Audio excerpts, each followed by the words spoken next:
Many of you have been wondering what happened to the Micro HDZero camera. Well, I'm happy to report that it's back and it's got some great upgrades that you're going to want to see. Today, I'm excited to show you the Micro HDZero V2.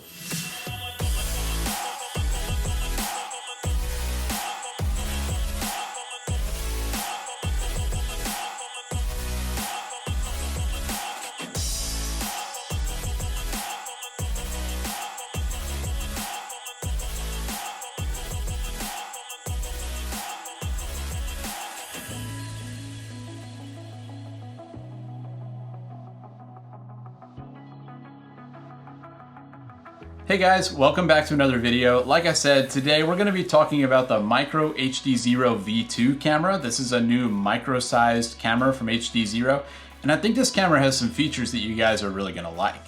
So just like my normal reviews, we're going to go through all of those features of the camera, and I'm going to give you my thoughts and impressions and tell you whether I think you should buy it.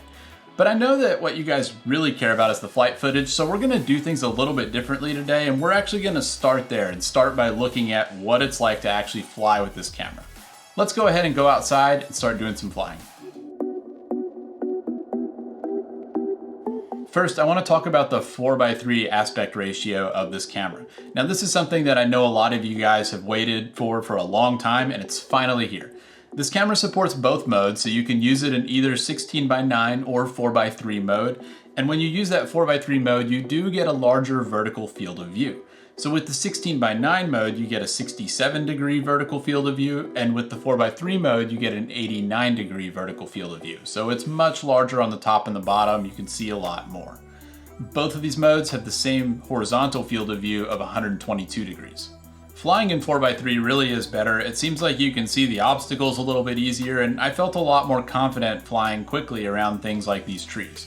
Now, this is something that the racers and freestyle guys have talked about for a long time, and to be honest with you, I was a little bit skeptical of it. I kind of felt like 16:9 was fine and I could see everything, but once I used this 4:3 with the larger vertical field of view, I can definitely see what they're talking about. I can see how I'm able to spot the obstacles sooner, and like I said, I just have more confidence when I fly with it. I do want to briefly address a couple of aspects of this 4:3 mode. First, it is real 4:3. It does actually give you an increased vertical field of view over the 16:9 mode. Notice with my drone that when I'm in the 4:3 mode, you can see the props of the drone at the bottom of the image, whereas with the 16:9 mode, you can't really see that. So you are actually getting a larger image in this mode. One thing that is a bit weird is that the DVR records the 4:3 image as a stretched out 16:9 format. But you'll notice that the OSD elements still appear normally within that 16:9 frame, like this. Now, to get this image to look like what you see in the goggles or what you'd see in real life, you have to scale the X-axis to 75%, and you'll see that kind of squeezes the image in and makes it look normal. Unfortunately, that also squeezes the OSD elements and makes them look a little bit weird. So if you watch my DVR footage throughout this video, you're gonna notice that. It's just kind of a weird quirk of how this works. I think it's probably something that can be fixed in firmware, and hopefully they'll get that fixed at some point. The other thing you should be aware of is that different goggles treat the HDMI signal differently when you're using 4:3 mode. I'm using the SkyZone Sky 04X, which natively supports 4:3 over HDMI, and so that's a really good choice for HDZero in this camera. But if you're using other goggles, such as the HD02, the firmware now supports several different scaling modes for the HDMI output, and one of those scaling modes will work properly so that you can see the 4:3 image in your goggles. You'll have to play with those settings and find the one that looks correct in your goggles and doesn't distort the image, but one of those settings should work for you. Next, I'd like to move on and talk about the image quality of the camera and talk about some of the new settings that it supports.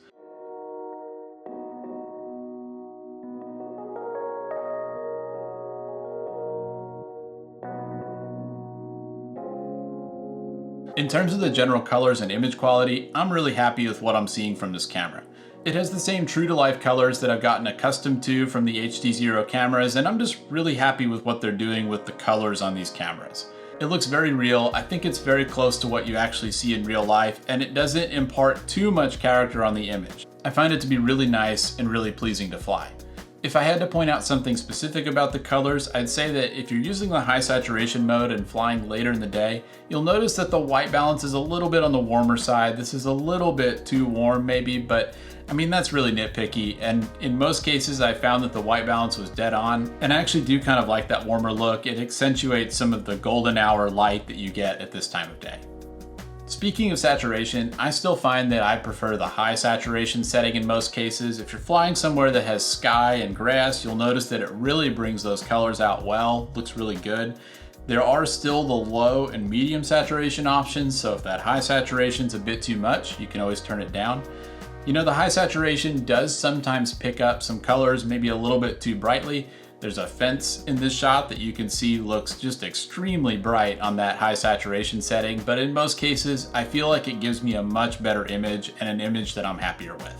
Now, like I said, this camera does have a few new settings, and so I'm going to show you those settings and a little bit about what they do. Let's start with the sharpness setting. Now, this is something that did exist on the previous cameras, but you only had normal and enhanced options. They've changed it now so that you have a low, medium, and high sharpness, and I did find that this had a pretty significant effect on the image. The high sharpness setting is definitely sharper than the previous enhanced sharpness setting, so if you're someone who just really wants that image to be sharp and crisp, that setting might be for you.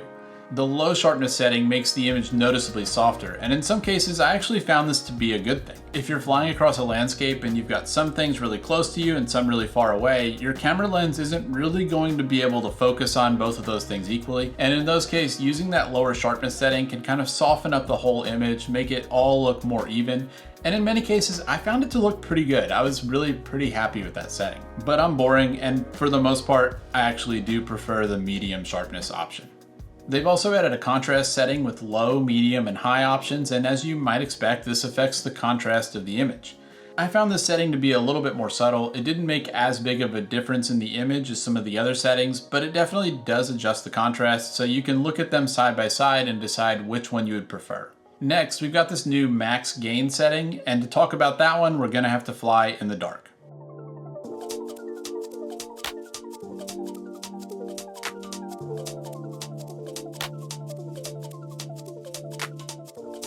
This setting increases the maximum ISO or gain that you get from the camera sensor and from the camera's image processor. When you have this setting on and fly in a darker environment, you're going to see more noise, but you will get a brighter image.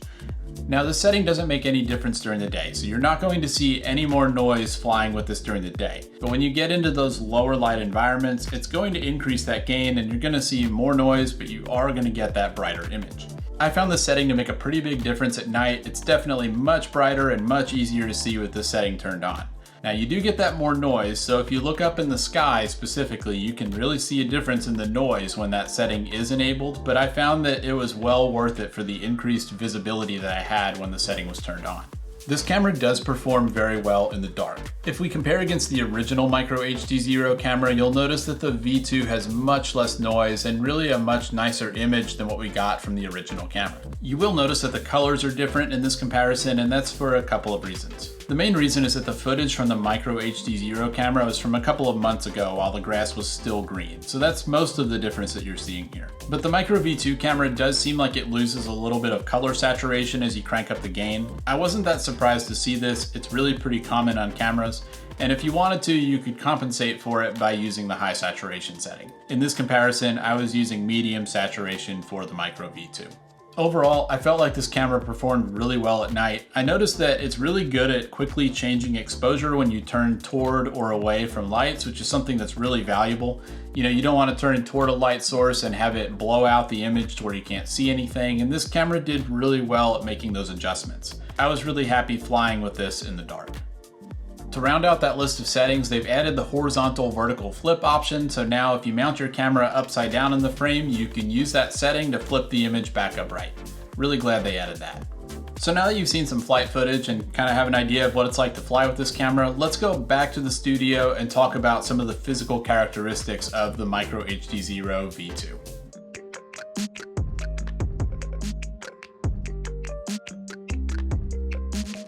The Micro HDZero V2 is a micro-sized camera. It has the standard 19 by 19 millimeter mounting dimensions, and the case looks very similar to the other HDZero cameras. It has that same removable back cover that you use to secure the MIPI cable. The total depth of the camera from the front of the lens to the back of the cover is 20.5 millimeters, and the distance from the front of the lens to the center of the mounting holes is 12.5 millimeters.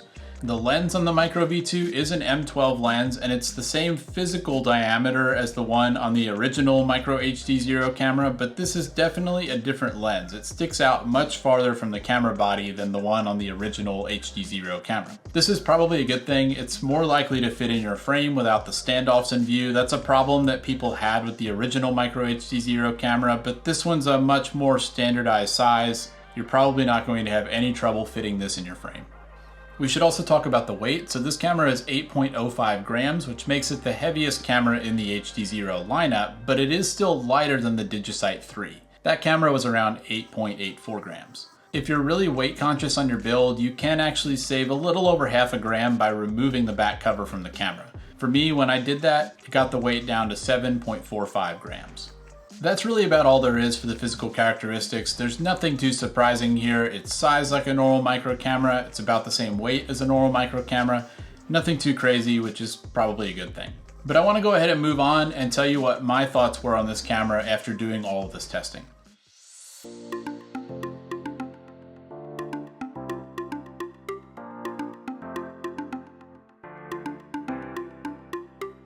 Overall, I have to say I was really impressed with the image quality I got from this camera.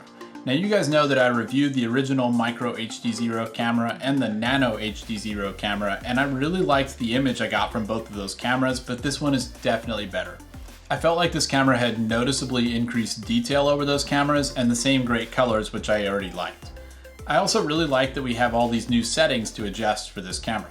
This was something that I had asked for before. I felt like it'd be good to have more options to adjust that image, and I got my wish, so I'm really happy to see all these new choices. I feel like you can definitely adjust these settings to get an image that looks like what you want to get out of this camera. At night, I noticed that this camera had much lower noise than the previous cameras, and it's really just an excellent choice for flying in the dark. There's no reason you couldn't fly at night with this camera. Now we've got to talk about that 4x3 mode. This is the first HDZero compatible camera to offer a 4x3 mode, and to be honest with you, I was a little bit surprised that I enjoyed it as much as I did.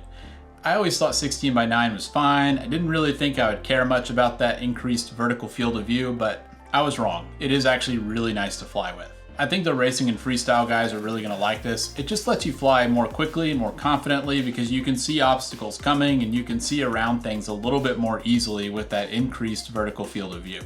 It also gives you that same 4x3 aspect ratio that you might already be used to on an analog camera, so that's another plus. I'm really glad they added this. I think it's a great improvement to the camera. The size and weight also feel pretty reasonable for what it is. It's that normal 19x19 size, so it's going to fit in plenty of frames with no issues, and the weight is right in line with the other micro cameras. It's actually a little bit lighter than the Digisight 3, so that's a plus. If you're using a larger build, this is going to be a great choice. I think one of the most important comparisons is to compare this camera against the Nano HDZero camera. Now, I really like the Nano HDZero camera, and I think it's pretty underrated. It offers really good image quality, and it weighs about half of what this camera weighs. So if you're using a smaller build, it's an excellent choice. But this camera does outclass it in image quality. It offers that 4x3 mode, has better night performance and more settings. So there are definitely some reasons you might choose this camera over the Nano camera as long as you can handle the size and weight. But for larger builds, I think this is a great choice. Now, the most obvious comparison to this camera there is going to be the Foxier Digisight 3. Now, I haven't had the chance to compare to the Digisight 3 yet. Mine hasn't come in the mail. I'll probably release a video later comparing those cameras once I have a chance to test it out. But there are a couple of things that do set these two cameras apart, and so there are some things you might want to consider. The Micro V2 has that 4x3 mode. It's the only HDZero compatible camera right now that has that mode, so if you care a lot about that, that might be a reason to go Micro V2. You've also got the settings menu to make all those adjustments to the image itself. And finally, it's lighter weight, so that's something that might matter to you, and if you do care a lot about weight, the Micro V2 is a little bit lighter than the Digisight 3. You know, you're just going to have to decide which one you like the look of better and what feature set you're looking for. Like I said, I haven't actually had the chance to test the Digisight 3 yet, and so I'll release a comparison once I've had a chance to do some flying with that camera. You might also be wondering, if you do have an original Micro HDZero camera, is it worth upgrading to the V2? And you know, the V2 really does have a couple of notable improvements over the V1. So that larger sensor is going to mean that you get less noise in all conditions compared to the V1. So you're just going to get a cleaner, nicer image in any condition, whether it's day or night. It also has that 4x3 mode. So again, if that's something that's important to you and if you're excited about that vertical field of view improvement, then you'd want to upgrade to the V2. Now, I think these are some worthy improvements. I really like that 4x3 mode, and I definitely like having a cleaner image, but you'll have to make that decision as to whether you want to spend your money on this upgrade. All right, guys, I think that's going to do it for my review of this Micro HDZero V2 camera. Hope you enjoyed getting to take a look at it. I think this is a great camera, especially for you racing and freestyle guys. I think that 4x3 mode is going to be really nice. And as a camera nerd, I'm pretty excited about the new settings to adjust the way the image looks. I think that there's some really nice improvements here. I also want to quickly say that, I know a lot of you guys had some frustrations over the original V1 version of the camera just because you couldn't find a way to buy one. And I do think that a lot of that's going to be better with this camera. I think they're producing them in more bulk now, and there's definitely going to be a lot more retailers carrying this camera, so you should have a much better chance of getting your hands on one. I will have some links down in the description below, so if you want to buy this camera, check down there and I'll have links to some of the retailers that are carrying it.